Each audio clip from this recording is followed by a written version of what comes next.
Perkenalkan, nama saya Natasha Pangimanan dengan NIM 2302 1106 0013. Pada saat ini saya akan mengerjakan untuk tugas yang kelima, praktikum keamanan cyber.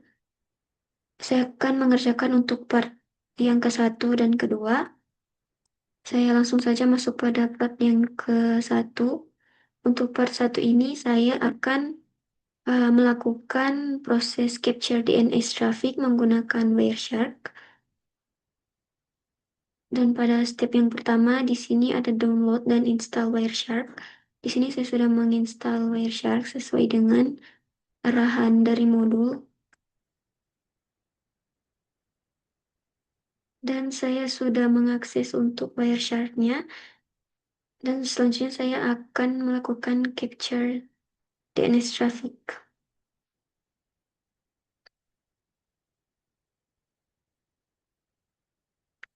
Di sini saya akan memulai paket capture dengan memilih network interface yang memiliki traffic. Selanjutnya, saya akan membuka command prompt.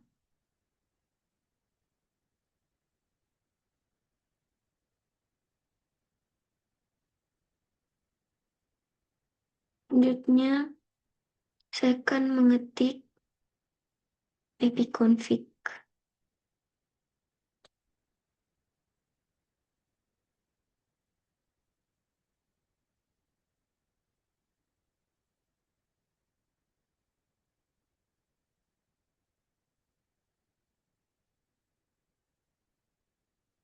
Nah, untuk perintah ini digunakan untuk membersihkan DNS cache.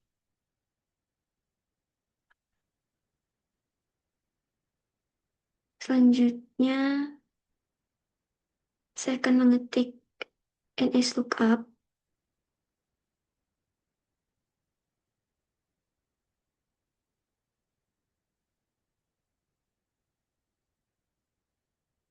Di sini saya sudah masuk ke interface mode pada nslookup. Dan selanjutnya saya akan mengetik, saya akan memasukkan domain Cisco untuk menghasilkan DNS traffic.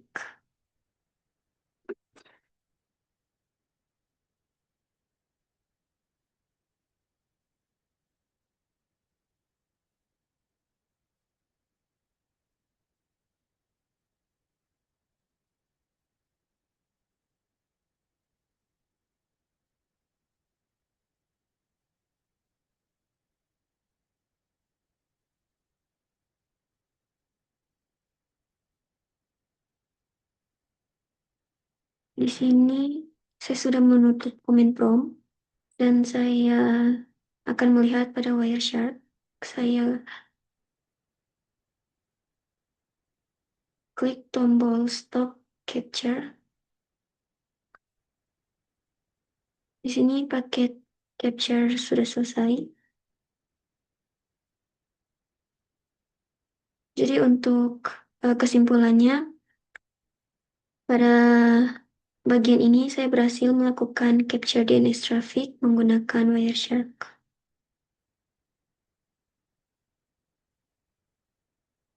Selanjutnya saya masuk pada part yang kedua.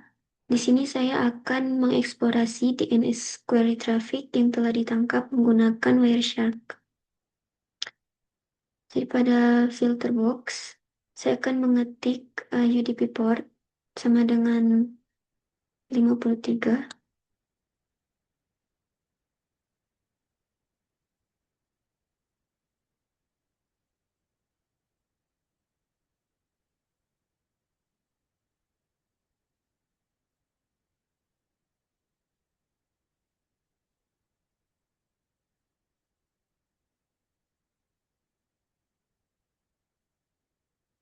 Di sini saya hanya menampilkan untuk paket DNS. Selanjutnya,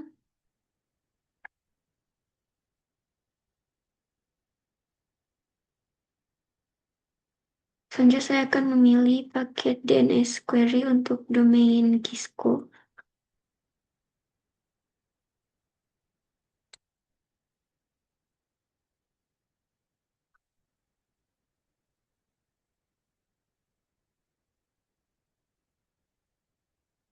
Di sini terlihat untuk paket ini itu memiliki Ethernet 2, Internet Protocol version 6, User Datagram Protocol, dan Domain Name System.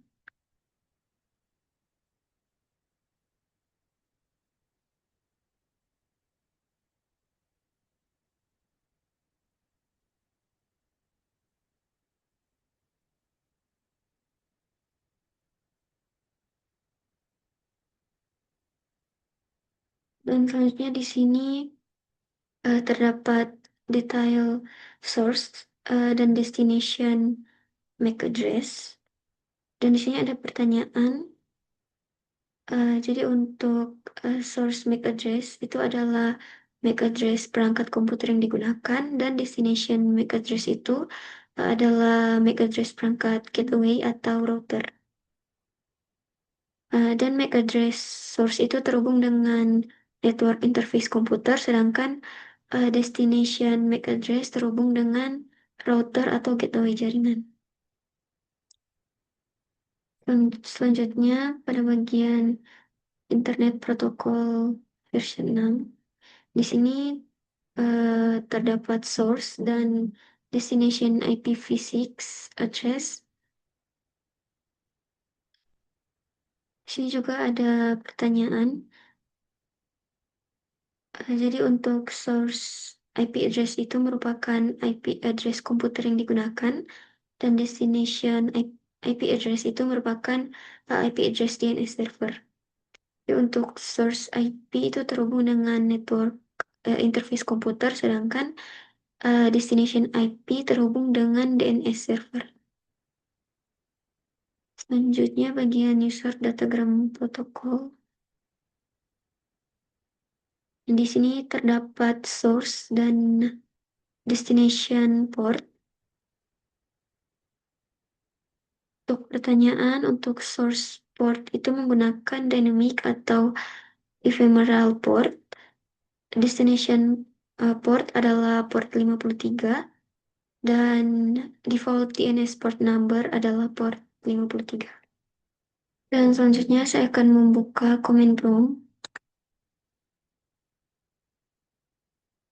dan saya akan mengetik ARPA dan IP config.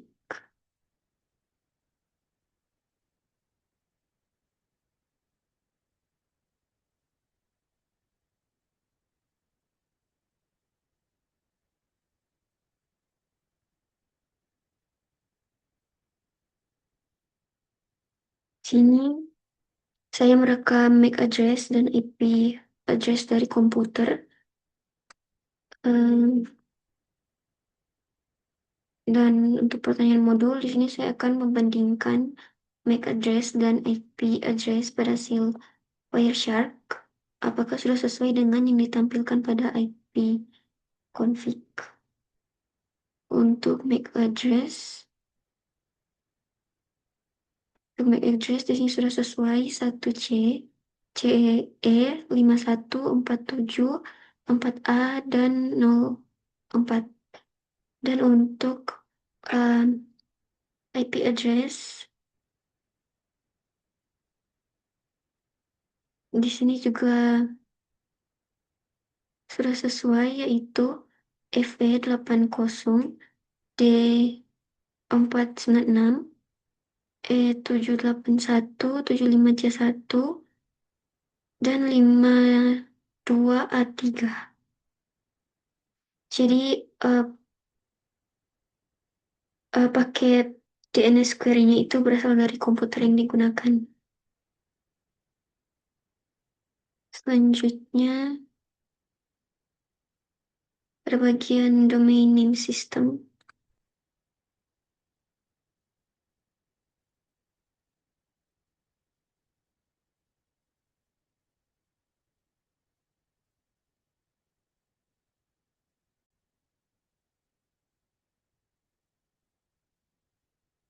Dan di sini terlihat bahwa flag diatur untuk melakukan recursive query dalam mencari IP address dari Kisco. Jadi kesimpulannya, pada bagian ini saya sudah mengeksplorasi DNS query traffic, melihat MAC address, IP address, UDP port, dan informasi query DNS pada Wireshark.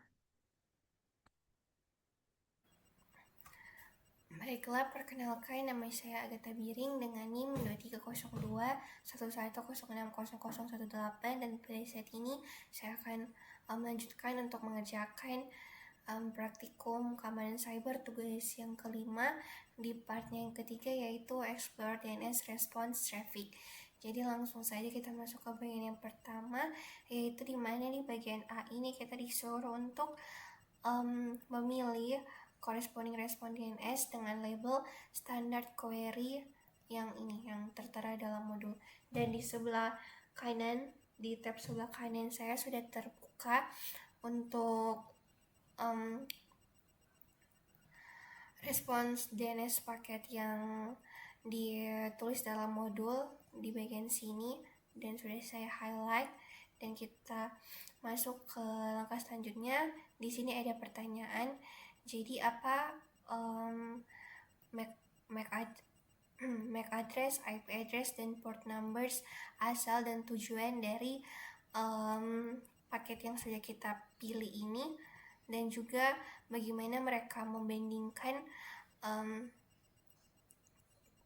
how do they compare to the address in the DNS query packets. Jadi langsung saja untuk MAC address, source dan destinationnya untuk asal dan tujuannya, yaitu kita bisa lihat di bagian Ethernet 2 di sini. Jadi kita bisa klik icon panah sebelah yang menunjuk ke sebelah kanan dan muncul. Jadi untuk source-nya itu yang ini, untuk MAC address source-nya atau asal dia ini yang channel 252F, EA67 dan F0.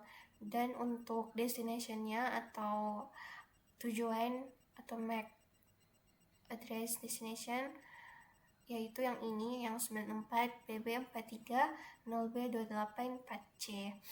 Dan untuk IP address-nya sendiri, kita lihat di bagian atas sini. Untuk source-nya itu atau asal itu 192.168.1.1, dan untuk tujuannya atau destination-nya yaitu 192.168.1.106. Dan untuk portnya sendiri, untuk source port atau port asal itu adalah 53, dimana itu merupakan port standar yang digunakan oleh layanan DNS server. Terus untuk port destination port atau port tujuan itu merupakan ephemeral port atau port ajak di atas 1024 yang dibuka oleh klien untuk menerima data kembali. Dan untuk pertanyaan selanjutnya, how do they compare to the address in the DNS query packets? Jadi ketika membandingkan paket jawaban antara DNS response pada frame 1551 ini dengan paket permintaan DNS query pada paket frame 1550, terjadi pembalikan posisi atau inversion pada seluruh parameter alamat di setiap lapisannya, di mana perbandingan alamat IP atau di layer yang ketiga itu pada paket DNS query alamat asal atau source adalah 192.168.1.106 dan tujuannya atau destinationnya adalah 192.168.1.1. Nah, sedangkan pada paket DNS respon posisinya itu terbalik, menjadi source-nya itu 192.168.1.1 dan destination-nya itu menjadi 192.168.1.106. Nah, hal ini terjadi karena klien yang awalnya mengirimkan permintaan kini bertindak sebagai penerima data jawaban dari server. Nah, untuk perbandingan alamat MAC-nya pada paket DNS query, source MAC adalah 94 PB430B284C dan destination-nya adalah channel 252F EA67F0. Nah, sedangkan pada paket pada paket DNS respon, kedua alamat fisik ini saling bertukar posisi, di mana pembalikan ini berfungsi agar bingkai data atau frame dapat diarahkan kembali dengan tepat ke kartu jaringan atau NIC fisik milik perangkat klien di dalam jaringan lokal. Dan untuk perbandingan nomor port atau layer yang keempat, itu pada paket DNS query, source port menggunakan nomor acak atau ephemeral port yang di-generate oleh sistem klien, dan destination port atau port tujuan itu diarahkan ke port standar 53 milik server. Nah, pada paket DNS respon, posisinya itu dibalik, di mana source port adalah 53, itu menandakan paket keluar di layanan DNS, dan destination port itu mengarah kembali ke nomor port acak spesifik yang sebelumnya sudah dibuka oleh aplikasi di perangkat klien. Oke, jadi kita akan next ke rangkaian berikutnya, di mana di sini kita akan explain bagian domain name system. Yang di bagian pertama kita close dulu yang ini. Nah, domain name system, then explain the flex queries and answer. Oke, jadi ini flexnya, query-nya, dan answer. Oke. Observe the result. Can the DNS server do recursive queries? Jadi di sini ada pertanyaan, apakah DNS server dapat melakukan pencarian rekursif atau recursive query? Nah, jawaban I-nya itu adalah iya. DNS server itu dapat melakukan pencarian rekursif atau recursive query. Nah, di sini bisa dibuktikan kalau ini bisa dibuktikan secara valid melalui baris flag yang berbunyi yang ini, yang titik-titik 1 titik sampai dengan recursion available, server can do recursive queries. Jadi pada protokol DNS, jika bit recursion available atau RA itu bernilai 1 atau aktif, itu adalah konfirmasi resmi dari pihak DNS server, atau dalam hal ini adalah router atau gateway dengan IP 192.168.1.1 kepada perangkat klien bahwa dirinya mendukung dan mampu memproses pencarian secara rekursif atau mencarikan IP ke server lain di internet sampai ketemu. Nah, jadi kita akan next ke ini pertanyaan berikutnya. Ada observe the name and records in the answer details. How do the results compare to NS lookup result? Jadi kita disuruh untuk memperhatikan yang di bagian answer. Nah, di sini ada jawaban, ada pertanyaan, how do the result compare to NS lookup result? Jadi bagaimana perbandingannya dengan hasil perintah NS lookup.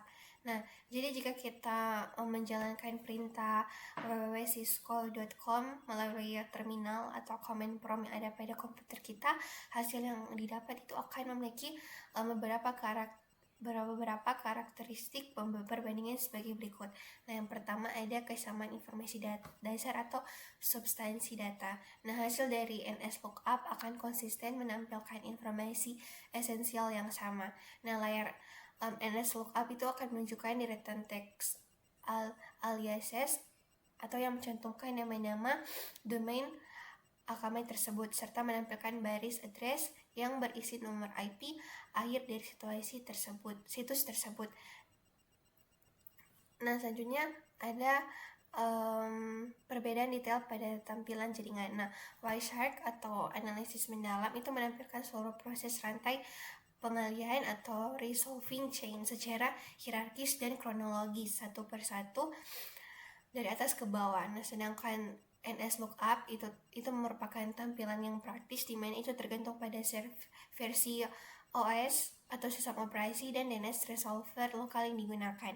Nah, NS lookup itu biasanya akan memotong atau menyederhanakan rantai CNAME yang terlalu panjang. Nah, NS lookup itu sendiri hanya fokus menampilkan nama domain awal yang kita ketik, nama alias target yang paling akhir, dan alamat IP tujuannya demi kenyamanan pembaca atau user friendly. Nah, berikutnya di sini ada reflection, ada 2 pertanyaan. Yang pertama, from the Wireshark result, what else can you learn about the network when you remove the filter? Jadi dari hasil Wireshark. Hal apa saja yang bisa kita belajar tentang jaringan ketika kita remove atau kita menghilangkan filternya. Jadi informasi yang bisa kita dapat atau hal yang boleh kita peroleh saat filternya dihilangkan atau dihapus, Wireshark itu akan menampilkan seluruh lalu lintas data secara real time. Jadi hal-hal yang kita dapat pelajari itu meliputi protokol lain yang aktif, di mana kita dapat melihat aktivitas protokol seperti HTTP atau HTTPS atau website, ARP atau pemetaan IP, atau MAC, DHCP, pembelian IP, dan ICMP atau ping. Nah, kita juga bisa memperoleh inventaris perangkat, di mana kita bisa mengetahui IP dan MAC address dari perangkat lain yang terhubung dalam satu jaringan lokal melalui paket broadcast. Dan ada analisis traffic, di mana kita bisa memahami tingkat kepadatan jaringan dan mendeteksi perangkat mana yang paling banyak menggunakan bandwidth. Nah, selanjutnya kita masuk ke pertanyaan nomor 2.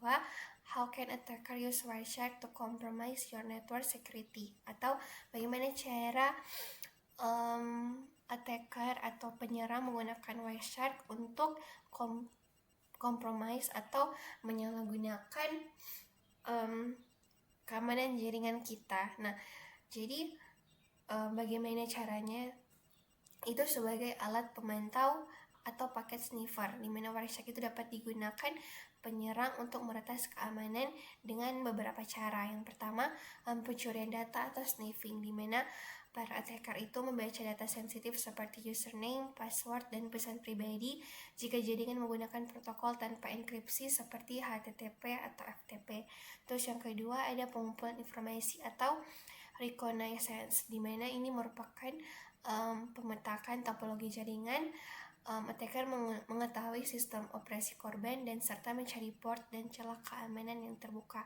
Terus selanjutnya ada serangan lanjutan MITM atau man in the middle dan phishing, di mana para attacker memantau riwayat DNS untuk mengetahui kebiasaan korban lalu membuat situs palsu yang mirip untuk mengelabui korban. Dan terakhir ada pembajakan sesi atau session hijacking, di mana para attacker mencuri token cookie atau nomor urut paket TCP untuk mengambil alih akun aktif korban tanpa memerlukan password. Oke, baiklah, di sini saya akan lanjutkan untuk mengerjakan di lab yang selanjutnya, yaitu attacking a MySQL database atau menyerang database MySQL. Jadi pada lab ini kita akan mencoba untuk menampilkan SQL database attacks, penyerangan database SQL, dan kita akan menjawab beberapa pertanyaan yang ada. Dan untuk required resource-nya di sini ada CyberOps Workstation, Virtual Machine, dan Internet Access.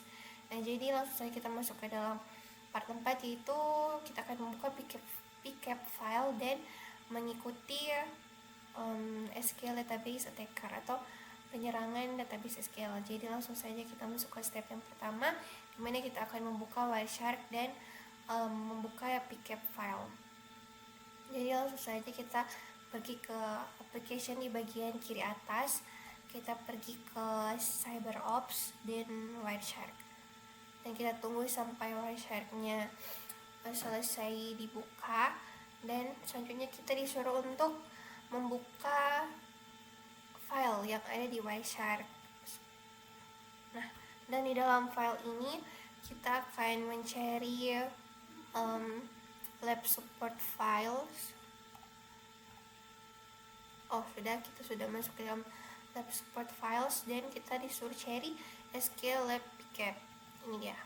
Nah, jadi ketika lab pcap dibuka, SQL lab pcap dibuka, maka akan timbul tangkapan Wireshark seperti ini. Nah, selanjutnya di sini ada pertanyaan, what are the two IP address involved in this SQL injection attack based on information display? Jadi apa dua alamat IP yang dilibatkan di dalam penyerangan SQL injection ini berdasarkan informasi yang ditampilkan. Nah, jadi seperti yang bisa dilihat di bagian sini ada dua IP yang ada 2 IP yang ditampilkan. Jadi yang pertama ada IP ini 10.0.2.4, dimana ini merupakan IP dari penyerang atau klien, dan juga ada IP 10.0.2.15, dimana ini merupakan IP dari korban atau server. Nah, langsung saja kita akan masuk ke dalam step yang kedua, yaitu view the SQL injection attack, dimana di part ini kita akan menampilkan awal dari penyerangan. Jadi langsung saja kita masuk ke langkah A, dimana kita akan pergi ke line 13 dan men-select follow HTTP stream. Jadi langsung kita pergi ke line 13. Ini kita klik find and follow HTTP stream. Nah, jadi line 13 ini dipilih karena ini merupakan permintaan HTTP GET, dimana ini akan sangat membantu dalam mengikuti aliran data seperti yang dilihat lapisan aplikasi dan mengarah ke pengujian query untuk injeksi SQL. Nah, langsung saja kita next. Berikutnya, the source traffic is red. Jadi traffic yang ditunjukkan itu dalam berwarna merah. Nah, the source has sent a GET request to host 10.0.2.15. Jadi untuk sumbernya itu dikirim lewat a GET request ke host 10.0.2.15. Dan di bagian biru itu merupakan the destination device is responding back to the source. Jadi itu merupakan tujuan device tujuan yang merespon kembali kepada asal yang mengirim GET request. Nah, selanjutnya bagian B, click find and enter 1 sama dengan 1, search for this entry. When the text is located, click cancel in the find text search box the string 1 sama dengan 1. Jadi kita disuruh untuk klik find ya di sini.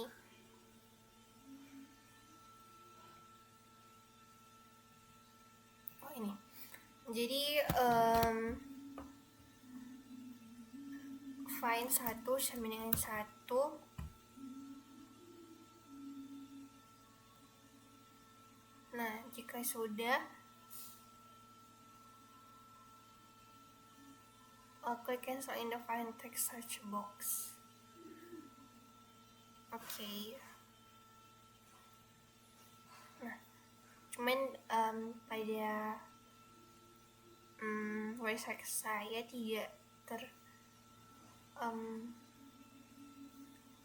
tidak muncul seperti yang ada di modul. Jadi langsung saja kita next. Jadi sini sudah ditemukan untuk string 1 sama dengan 1. Oh, maaf.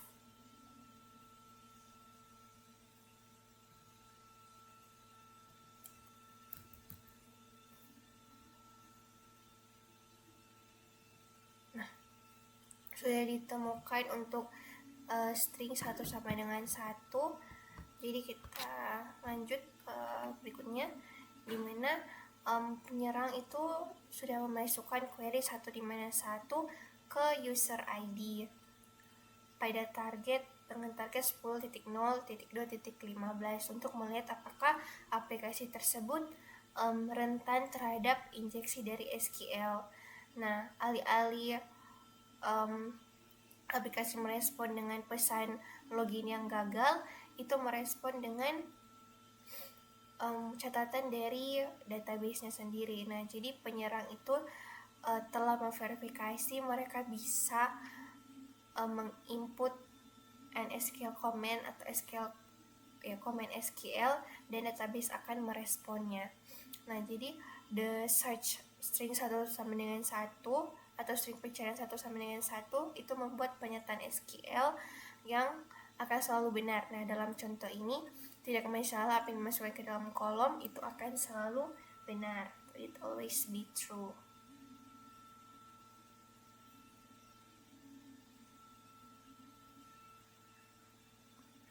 Oke, selanjutnya kita disuruh untuk close the full HTTP stream window. Kita disuruh close.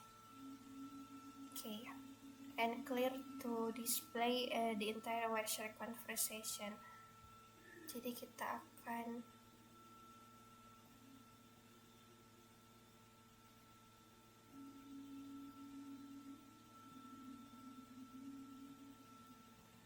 clear untuk menampilkan semua Wireshark conversation. Oke, jadi untuk ini sudah selesai, kita bisa klik clear dan tampilan akan kembali seperti semula. Dan sekarang kita akan masuk ke dalam step yang ketiga, di mana di step ketiga ini the SQL injection attack continues, atau penyerangan injeksi SQL itu berlanjut. Jadi pada step yang ini kita akan menampilkan keberlanjutan dari penyerangan. Jadi langsung saja di tangkapan Wireshark kita akan pergi ke line 19, lalu kita klik kanan follow HTTP stream. Jadi seperti tadi kita akan klik find and enter 191, kita find next dan klik answer in the find text search box. Nah, selanjutnya jadi penyerang telah memasukkan query satu atau satu sama dengan satu union select database yang ini.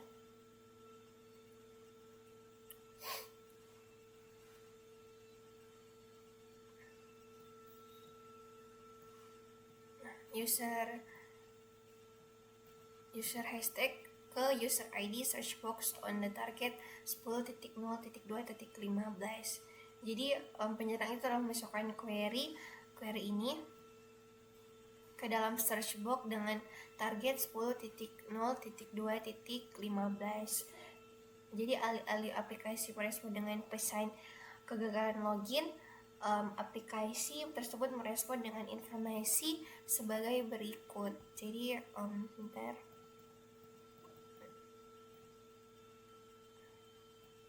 Nah, seperti ini.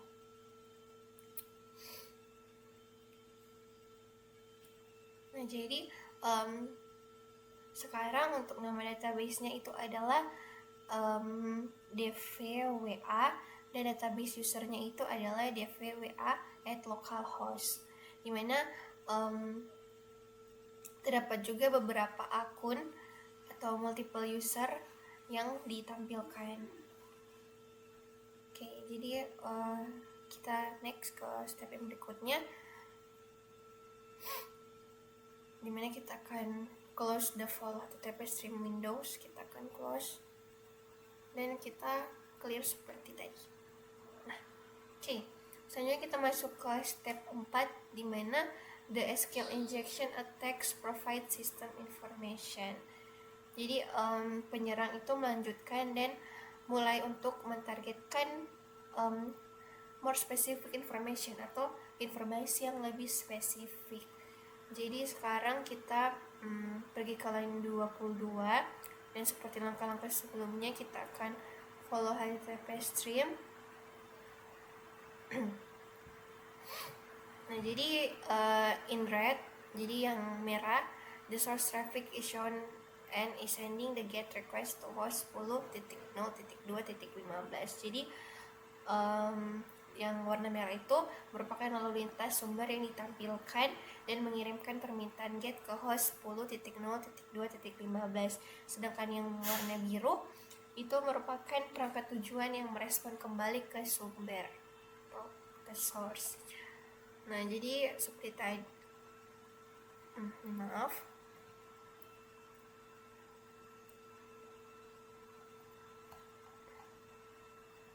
jadi kita pergi lagi ke 12 HTTP stream.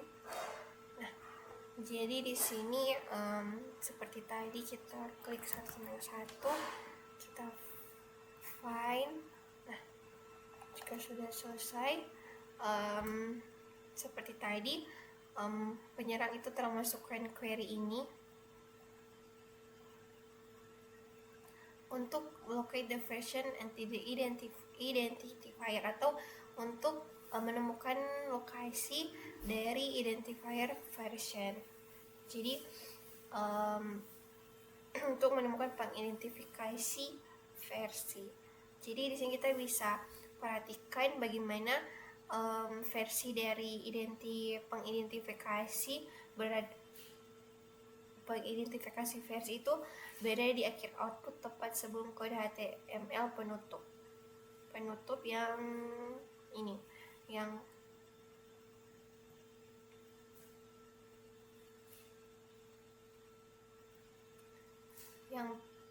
pre dan div.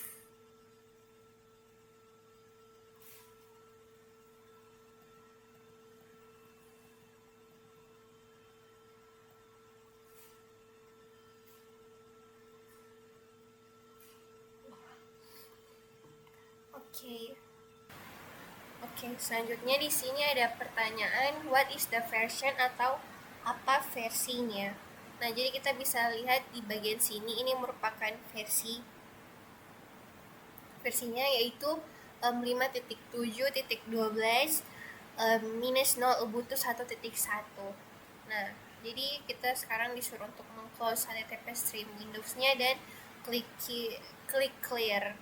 Nah, oke, kita masuk ke step 5 di mana di step 5 ini penyerang sudah tahu ada large number of SQL tables, jadi ada banyak SQL tables yang penuh dengan informasi. Jadi penyerang akan mencoba untuk menemukan tabel-tabel tersebut. Jadi di langkah A ini kita disuruh mencari line 25, dan kita seperti langkah-langkah sebelumnya kita masuk ke HTTP stream, follow HTTP stream, dan di find bar di bawah sini atau di kolom pencarian find kita disuruh masukkan user. Kita find. Oke, sudah selesai. Jadi penyerang telah memasukkan query ini ke user ID search box, ke dalam user ID search box dengan target 10.0.2.15 untuk menampilkan semua tabel yang ada di database. Nah, ini akan menghasilkan huge output of many tables, atau output yang banyak, atau output dari tables yang banyak. As the attacker specified null without any further specification. Atau karena penyerang itu menentukan null tanpa spesifikasi lebih lanjut. Jadi ini akan menghasilkan output tabel yang sangat banyak. Nah, selanjutnya di sini ada pertanyaan what would the modified command ini do for the attacker, atau apa yang akan dilakukan perintah ini untuk penyerang. Nah, jadi apa yang akan dilakukan command ini untuk penyerang? Jadi yang pertama, ini akan mengekstrak nama-nama kolom dari tabel users, di mana perintah ini berfungsi khusus untuk mengambil atau dump semua nama kolom seperti username, password, email, dan lain-lain yang berada dalam tabel user.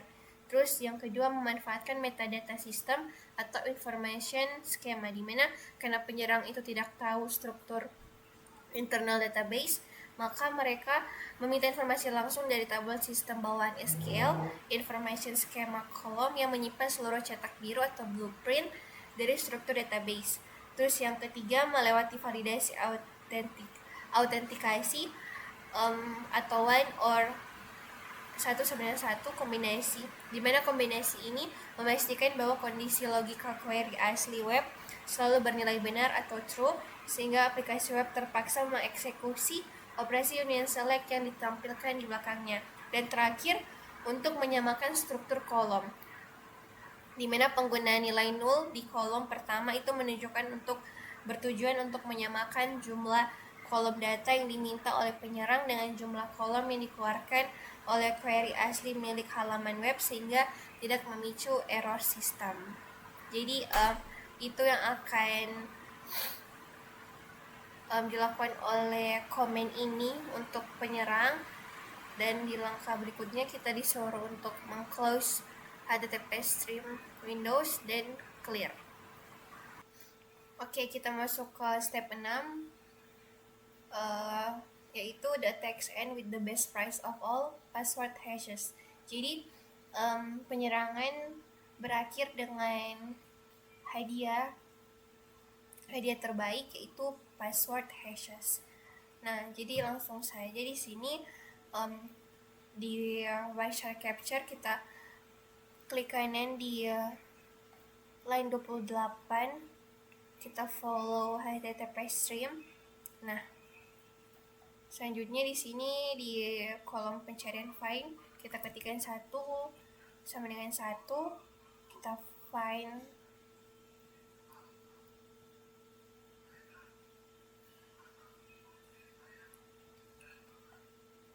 Nah, jadi penyerang telah masukkan query 1 sama dengan 1 di search box dengan target 10.0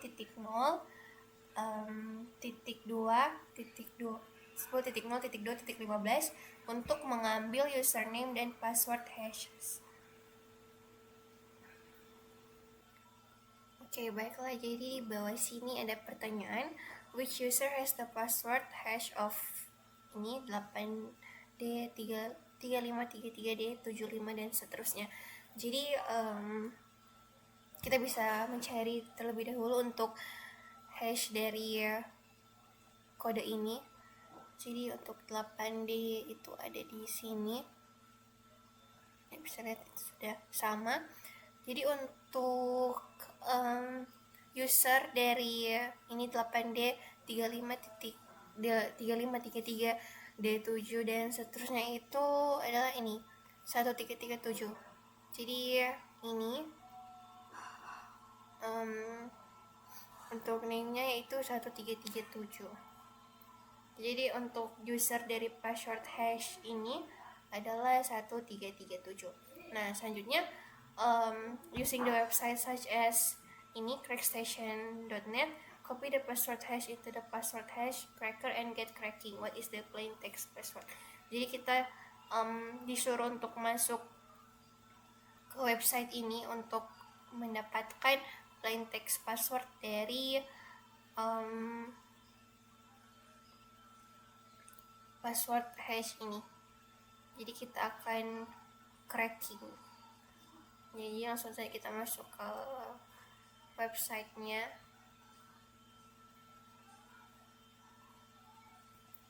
Dan kita akan copy terlebih dahulu untuk password hash ini.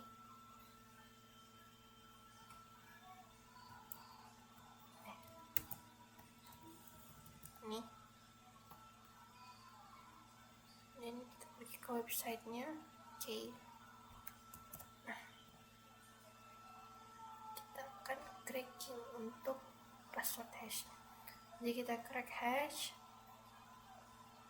Oke, jadi untuk hasilnya itu adalah Charlie. Jadi plain text password dari password hash ini setelah di cracking adalah Charlie. Oke, seperti yang ditampilkan pada website ini. Oke, mungkin kita bisa mencoba untuk beberapa password hash yang lain, misalnya yang ini,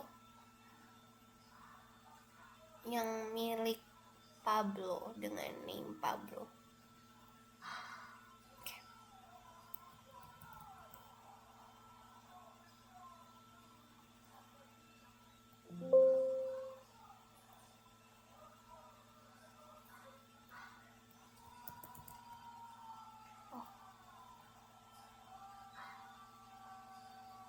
Desa. Oke, tidak bisa tercopy ya. Nah, kita lewati saja. Dan selanjutnya di sini kita disuruh untuk close the follow HTTP stream window. Ini kita disuruh untuk close. Ini juga oke. Nah, di sini di bagian terakhir ada reflection untuk lab yang attacking database SQL. What is the risk of having platform use the SQL language? Atau apa risiko dari menggunakan platform yang menggunakan bahasa SQL? Jadi risiko utamanya itu adalah kerentanan terhadap serangan SQL injection atau SQL I. Nah, jika input penggunaan itu tidak diperiksa, penyerang dapat menyisipkan kode berbahaya untuk yang pertama mencuri data rahasia seperti username, password, atau data pribadi. Yang kedua bisa memanipulasi atau menghapus data di dalam database. Dan yang ketiga bisa melewati halaman login atau bypass autentikasi tanpa dengan memasukkan password. Terus selanjutnya nomor 2, browse the internet and perform a search on prevent SQL injection attacks. What are two methods or tools or steps that can be taken to prevent SQL injection attacks? Jadi dua metode untuk mencegah serangan SQL injection. Jadi yang pertama,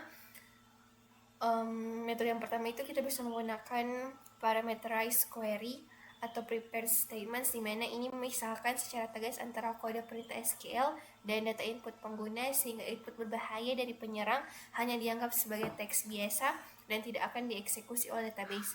Terus untuk metode 2, di mana ini merupakan validasi dan sanitasi input atau input validation, di mana ini menerapkan sistem allow list atau daftar putih untuk memastikan data yang dimasukkan pengguna hanya berupa karakter atau tipe data yang aman, misalnya hanya menerima angka untuk kolom ID dan menolak karakter aneh seperti tanda kutip. Baiklah, demikian pengerjaan dari saya. Terima kasih. Baik, perkenalkan nama saya Aulia Falandia dengan NIM 230211060001. Jadi di sini saya akan melanjutkan part berikutnya. Kita lanjut di part 5. Di sini kita akan mempelajari bagaimana kita akan membaca file log dengan menggunakan beberapa tools, yaitu ada cat, more, less, dan tail. Nah, pertama di sini kita akan mencoba menggunakan tools cat.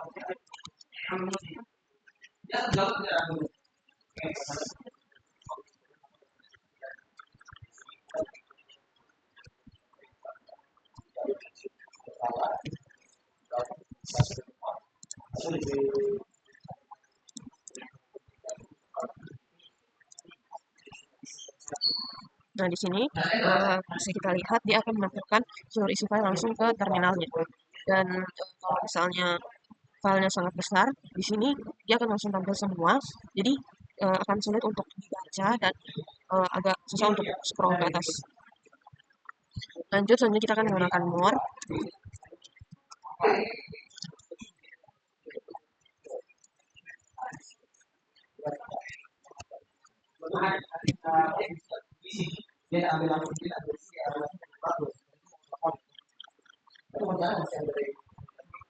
Nah, di sini dia akan menampilkan isi file per halaman. Jadi untuk mengontrolnya itu kita bisa spasi untuk melihat halaman berikutnya dan juga kita bisa enter untuk baris-baris berikutnya. Jadi dia tidak bisa scroll ke atas dan hanya bisa maju saja. Nah, selanjutnya di sini kita akan menggunakan perintah less.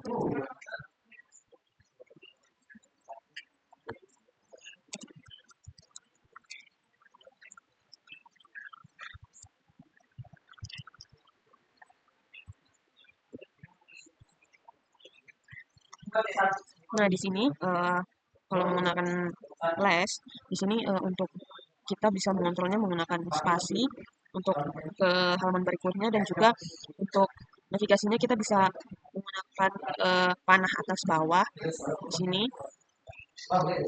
Nah, terus untuk keluar kita bisa menggunakan key.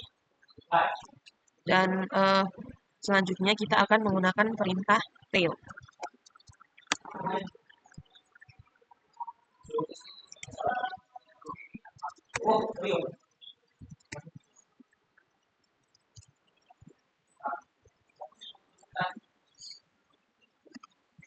Nah, kalau untuk tail sendiri di sini menunjukkan atau menampilkan 10 baris terakhir dari isi file. Jadi ketika menggunakan tail itu lebih cocok untuk melihat aktivitas terbaru dalam log.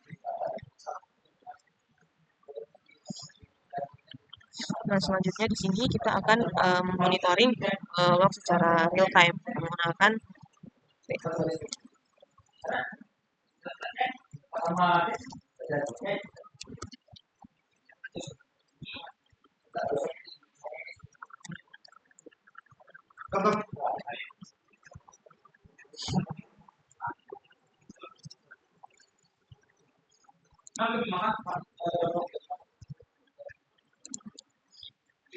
Nah, jadi di sini dia akan menampilkan log secara real time yang di mana dia akan terus update saat ada data terbaru. Jadi kalau menggunakan tail, di sini hanya menampilkan 10 baris terakhir, yang itu mana sekali saja. Jika menggunakan tail F, di situ dia akan terus memantau dan juga menampilkan update terbaru secara langsung, yang dimana dia live monitoring. Di sini kita akan mencoba membuka terminal yang lain, lalu di sini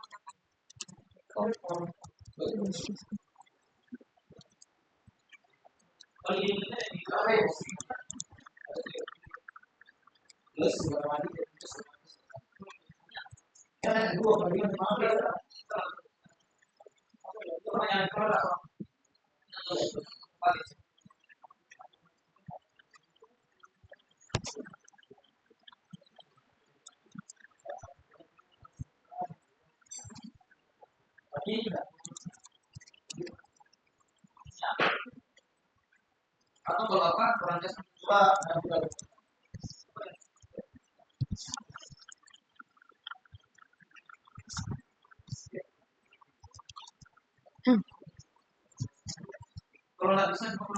Nah, setelah kita coba di sini pesannya ini akan muncul di terminal yang tadi, yang dimana kita melakukan monitoring secara real time-nya. Jadi kalau misalnya kita ingin menghentikannya, kita tinggal melakukan Ctrl C.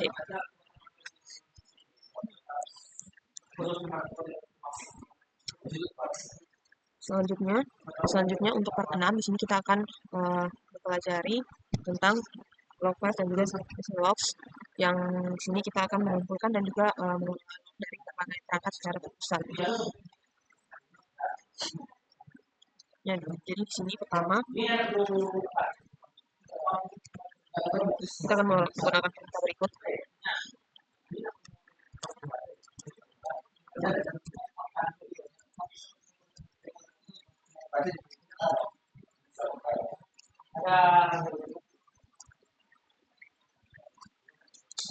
Nah, jadi di sini dia akan menampilkan isi log file system yang dimana seperti kernel, network, dan lain-lain. Nah, di sini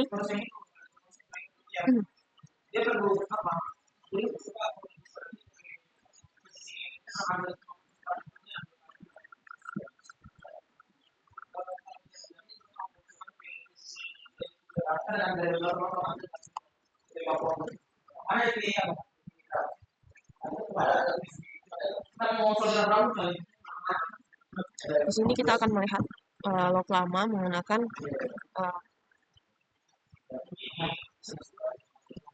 cat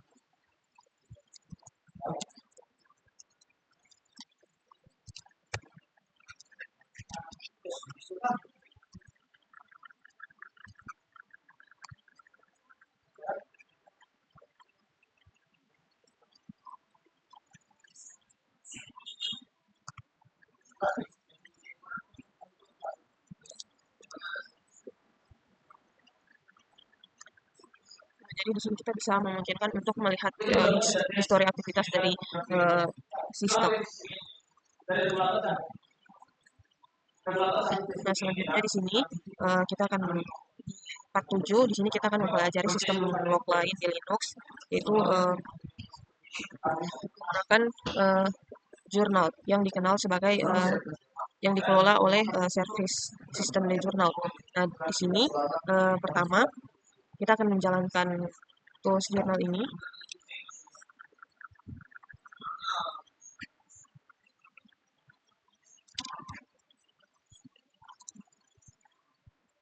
Nah, jadi di sini dia akan menampilkan semua log, yang dimana di sini berisi timestamp-nya, hostname, server dan service dan juga pesan lognya. Jadi di sini kita bisa melihat dengan lengkap. Nah, untuk keluar dari sini kita akan menggunakan Ctrl C. Nah, selanjutnya di sini kita akan lanjut untuk menggunakan opsi jurnal di sini, yang mana akan menampilkan waktu.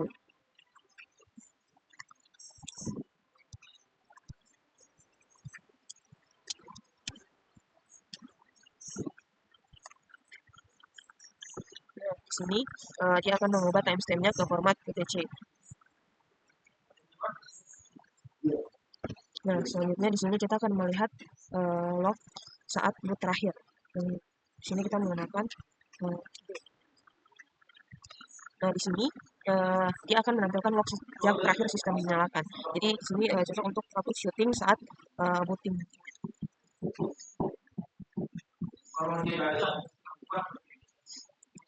Nah, di sini kita akan mencoba untuk filter berdasarkan service. Jadi kita akan masukkan perintah seperti ini.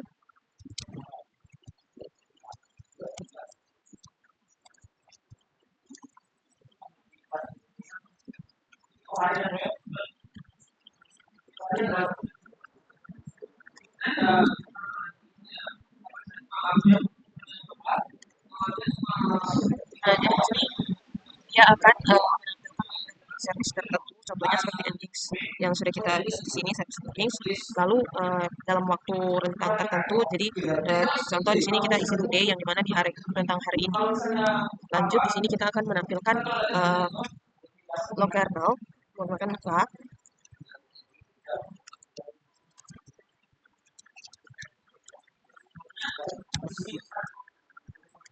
Nah, di sini dia hanya menampilkan log dari kernel saja.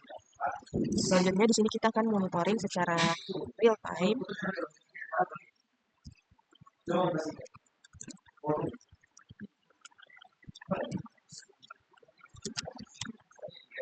Nah, sama seperti menampilkan log ini secara real time.